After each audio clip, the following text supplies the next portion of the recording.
अस्सलाम वालेकुम dear students, आज हम जिस टॉपिक को डिस्कस करने जा रहे हैं वो है limit of function. Limit of function का मतलब क्या होता है बेटा? Approaching value.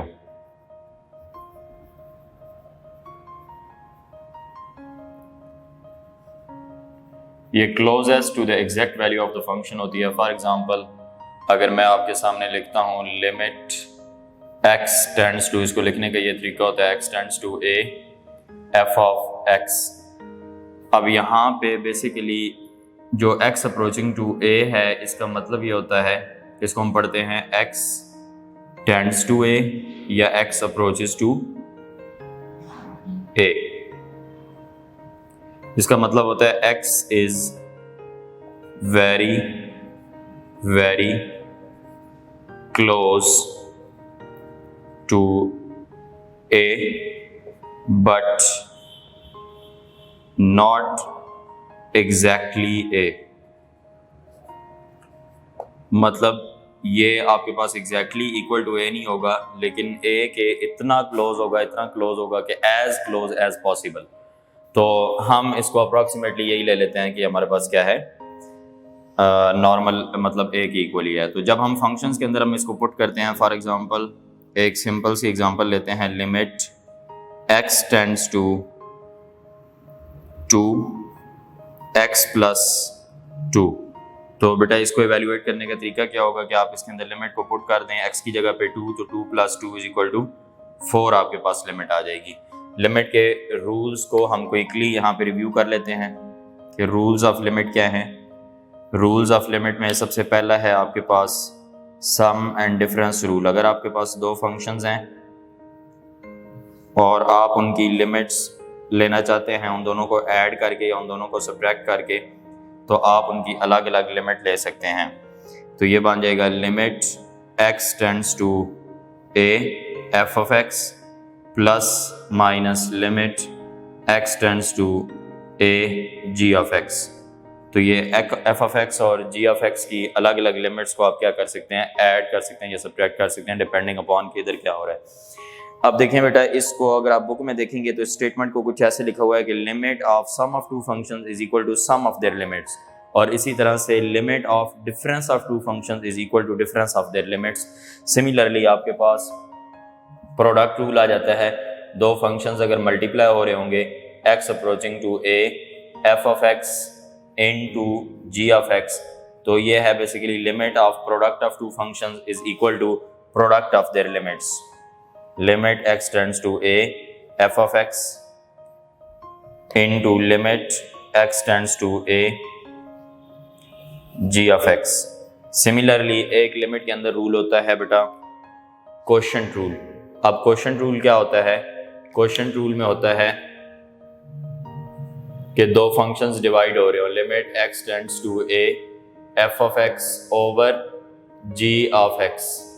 इस केस में क्या होगा, क्वोशंट ऑफ देयर लिमिट्स, इनकी लिमिट्स भी अलग अलग हो जाएंगी। तो ये इंतहाई आसान रूल है लिमिट के। इसके बाद अगर बेटा कोई कांस्टेंट नंबर हो और उसमें x हो ही ना, तो आपके पास जो लिमिट होगी वो कांस्टेंट नंबर के इक्वल ही होगी। लाइक आपके पास आ जाता है limit x tends to a और यहाँ पे कोई कांस्टेंट नंबर आ जाता है k, तो उस k के इक्वल ही हो जाएगी। लेट से इधर 2 आ जाए, 3 आ जाए, कोई भी आ जाए, फिर इस लिमिट का कोई फर्क उसके ऊपर नहीं पड़ता। इसी तरह अगर ये कांस्टेंट किसी फंक्शन के साथ मल्टीप्लाई हो जाए, x approaching to a k f of x, तो ये कांस्टेंट टाइम्स कांस्टेंट बाहर आ जाएगा, कांस्टेंट टाइम लिमिट। इसको हम बोलते हैं constant multiple rule. When a constant is being multiplied by a function, then हम इसको कहते हैं कि limit of constant times function is equal to constant time the limit of function. इसके बाद आपके पास आ जाता है, अगर लिमिट किसी फंक्शन की हो, एक ऐसे फंक्शन की जिस फंक्शन की कोई ना कोई पावर भी आ रही हो, लेट से इसकी पावर आ रही है n, तो ये लिमिट क्या आ जाएगी, अंदर आ जाएगी और उसकी पावर आ जाएगी ऊपर। तो ये बेसिकली है limit of f of x raise to power n is equal to limit of f of x raise to power n। तो ये आपके पास बेसिकली लिमिट के कुछ रूल्स हैं। इसके बाद हम डिस्कस करते हैं, एक बड़ी इंपॉर्टेंट फॉर्म होती है बेटा, उसको हम देखते हैं जो लिमिट के अंदर बहुत इंपॉर्टेंट रोल प्ले करती है। अगर तो बेटा just by applying the rule और just by applying the limit आपके पास आंसर वैलिड आ रहा है तो देन तो इट्स फाइन। आप याद रखें कि यहाँ पे लिमिट के अंदर इन्फिनिटी भी आंसर एक्सेप्टेबल होता है, बट सम इनडिटर्मिनेट फॉर्म्स होती हैं जो कि एक्सेप्टेबल नहीं होती। लाइक आपके पास वो इनडिटर्मिनेट फॉर्म्स कौन कौन सी होती हैं? इनडिटर्मिनेट फॉर्म्स,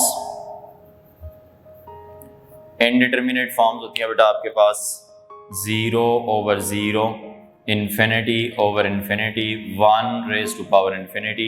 ये इंपॉर्टेंट इनडिटर्मिनेट फॉर्म्स हैं जो आपके सिलेबस के अंदर यूज हुई हैं। अच्छा, अब बेटा जब ये फॉर्म आ जाए तो आपने एक चीज़ याद रखनी है, यहाँ पे मैं एक नोट लिख रहा हूँ, मेक श्योर कि ये आपको क्लियर हो। When ever an indeterminate form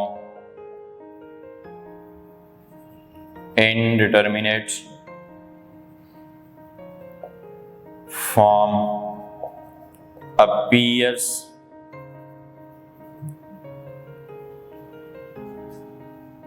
in the limit, we first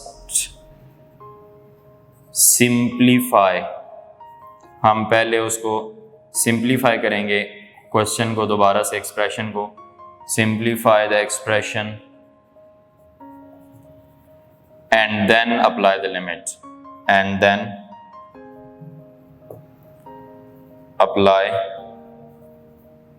the limit. इस रूल को थोड़ा सा देख लेते हैं। फॉर एग्जाम्पल बेटा आपके पास क्वेश्चन आ जाता है limit x tends to 2 x square minus 4 over x minus 2। अगर बेटा आप इसके अंदर डायरेक्ट लिमिट अप्लाई करें, applying the limit, applying the limit, जब आप इसके अंदर डायरेक्ट लिमिट अप्लाई करेंगे तो ये हो जाएगा 2 स्क्वायर माइनस 4 ओवर 2 माइनस 2, ऊपर भी आ जाएगा 4 माइनस 4 और नीचे भी आ जाएगा 2 माइनस 2, 0/0 फॉर्म। जब भी 0/0 फॉर्म आएगी हम इसको पहले क्या करेंगे बेटा? सिंप्लीफाई करेंगे। लिमिट नाउ फर्स्ट सिंप्लीफाई, इसको पहले हम क्या करेंगे? सिंप्लीफाई करेंगे। बेटा इसको सिंप्लीफाई करेंगे, हो जाएगा limit x approaching to 2 x square minus 4 over x minus 2।